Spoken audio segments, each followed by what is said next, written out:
नमस्कार, आप देख रहे हैं पुलिस महानगर। तो आइए शुरुआत करते हैं आज की कुछ खास खबरों से।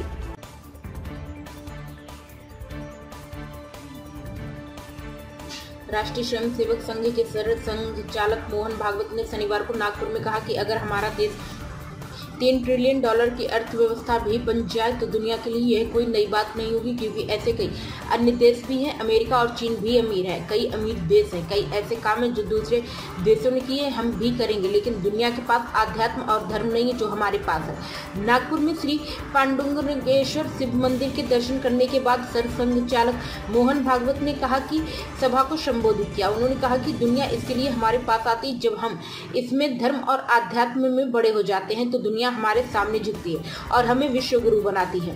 हमें हर क्षेत्र में प्रगति करनी चाहिए, लेकिन हमारा देश सही मायने में विश्व गुरु तभी बन जाएगा और माना जाएगा जब हम इस क्षेत्र में आगे बढ़ेंगे।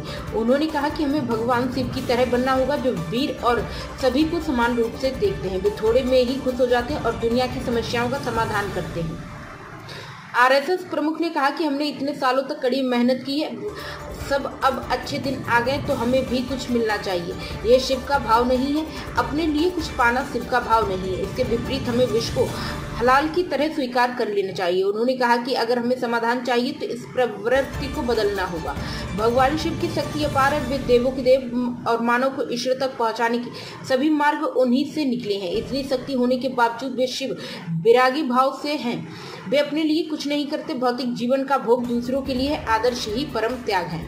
उन्होंने कहा कि शिव की आराधना का अर्थ है इस प्रवृत्ति को बदलना। मुझे कुछ ना चाहने का भाव चाहिए, मुझे सरलता से जीने का सक्षम होना चाहिए, मेरे अंदर करने वाली भावना होनी चाहिए जो शंकर की है। शिव को भोले इसलिए कहा जाता है क्योंकि वे सबके कल्याण करते। जो एक व्यक्ति जो पूरी दुनिया के मामलों से अवगत है, वह समझता है कि उसे कभी कभार होने वाले दर्शों से छुटकारा पाना है। उन्होंने कहा कि सभी विरोधाभासी बातों को मिलाकर सामंजस्य की नई पद्धति कैसे खोजी जाए। अमृत मंथन से रत्न तो निकलते हैं, लेकिन उसमें हलाहल जैसे विष भी होता है। परंपरागत रूप से हम उस विष को पीकर संसार को अमृत देना जानते हैं। यदि हम ब्रह्म कर्म करते हुए भी उसमें संस्कारों का विकास करें तो ईश्वर हमारी भक्ति से सचमुच प्रसन्न होंगे।